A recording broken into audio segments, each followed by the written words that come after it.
നമസ്കാരം. NCTVയുടെ വാർത്തകൾ ഇതുവരെ എന്ന ന്യൂസ് ബുള്ളറ്റിനിലേക്ക് സ്വാഗതം. ഇന്നത്തെ പ്രധാന വാർത്താ സംഭവങ്ങൾ നോക്കാം.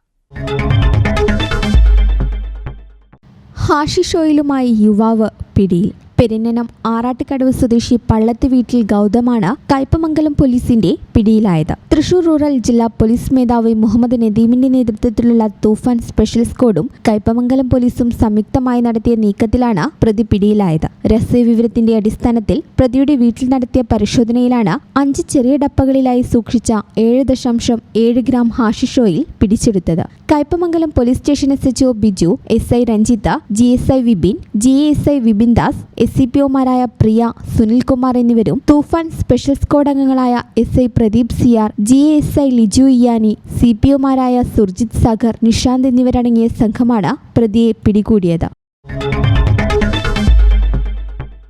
കൊരട്ടിയിൽ വീട്ടുമുറ്റത്ത് ഉണക്കാനിട്ട ജാതിക്ക മോഷ്ടിച്ച കേസിൽ പശ്ചിമബംഗാൾ സ്വദേശി അറസ്റ്റിൽ. പശ്ചിമബംഗാൾ മുർഷിദാബാദ് സ്വദേശി ഹസൻ എന്നയാളെയാണ് കൊരട്ടി പോലീസ് അറസ്റ്റ് ചെയ്തത്. കൊരട്ടി കിഴക്കുമുറി വഴിച്ചാൽ സ്വദേശിനി തട്ടിൽ വീട്ടിൽ ശില്പയുടെ വീട്ടുമുറ്റത്ത് നിന്ന് 10,000 രൂപയോളം വില വരുന്ന 18 കിലോ ജാതിക്കയാണ് പ്രതി മോഷ്ടിച്ചത്. ജൂലൈ 22 ഉച്ചയ്ക്ക് 12-നും 2-നും ഇടയിലായിരുന്നു സംഭവം. സംഭവ ദിവസം പരാതിക്കാരിയുടെ സഹോദരൻ പ്രദേശത്ത് ഒരാളെ സംശയാസ്പദമായ സാഹചര്യത്തിൽ കണ്ടിരുന്നു. തുടർന്ന് കൊരട്ടി, ചിറങ്ങര പ്രദേശങ്ങളിലെ മലഞ്ചരക്ക് വ്യാപാരികളിൽ നടത്തിയ അന്വേഷണത്തിൽ ചിറങ്ങരയിലുള്ള ഒരു കടയിൽ അന്യസംസ്ഥാന തൊഴിലാളിയായ ഒരാൾ ജാതിക്ക വിൽക്കാൻ വന്നതായി അറിയാൻ സാധിച്ചു.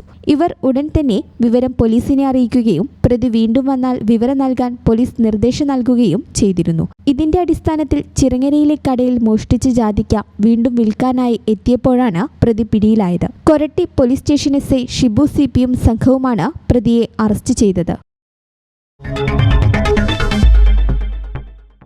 MR അജിത് കുമാറിനെ സസ്പെൻഡ് ചെയ്ത നടപടി DGPയുടെ റിപ്പോർട്ടിന്റെ അടിസ്ഥാനത്തിലാണെന്ന് ആഭ്യന്തരമന്ത്രി രമേശ് ചെന്നിത്തല പറഞ്ഞു. സസ്പെൻഷൻ ഉത്തരവിൽ അസാധാരണമായി ഒന്നുമില്ലെന്നും അദ്ദേഹം പ്രതികരിച്ചു.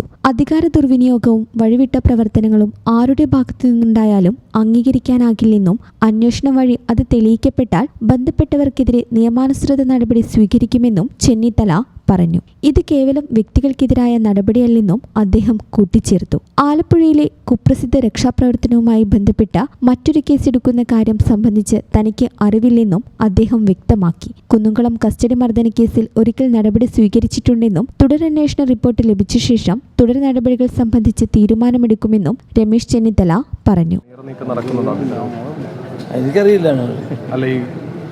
കേസ് അട്ടിമറിച്ചതുമായി ബന്ധപ്പെട്ടേ അത്തരമൊരു കേസിന്റെ അനിവാര്യത ഉണ്ടോ?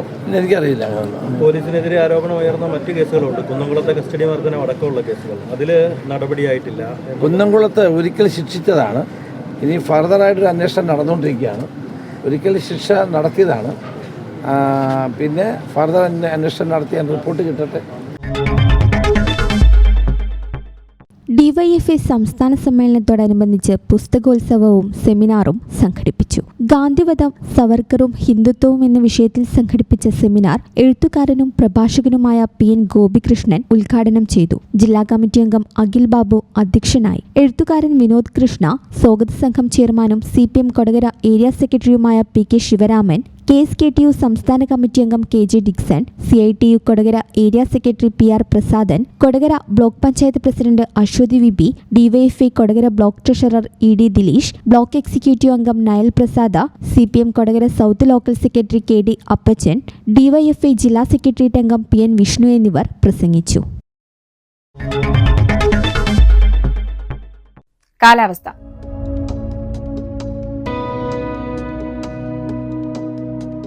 കൂടിയ താപനില 32 ഡിഗ്രി സെൽഷ്യസ്, കുറഞ്ഞ താപനില 25 ഡിഗ്രി സെൽഷ്യസ്. ചാലക്കുടി കൃഷ്ണ ജ്വല്ലറിയിൽ ഇന്നത്തെ സ്വർണ്ണവില നിങ്ങൾക്കായി സമർപ്പിക്കുന്നത് അപ്പസ്വർണം ആഡംബരവുമാണ്, സമ്പാദ്യവുമാണ്. സ്വർണം കയ്യിലുണ്ടേ അതൊരു ധൈര്യവുമാണ്. Krishna jewellery, gold and diamonds, Chalakudy. ഹൃദയങ്ങൾ കീഴടക്കിയ വിശ്വാസം. സ്വർണം ഗ്രാമിന് 13,230 രൂപയും പവന് 1,05,840 രൂപയും രേഖപ്പെടുത്തി. ഇതോടെ വാർത്തകൾ ഇതുവരെ എന്ന ന്യൂസ് ബുള്ളറ്റിൻ സമാപിക്കുന്നു. നന്ദി, നമസ്കാരം.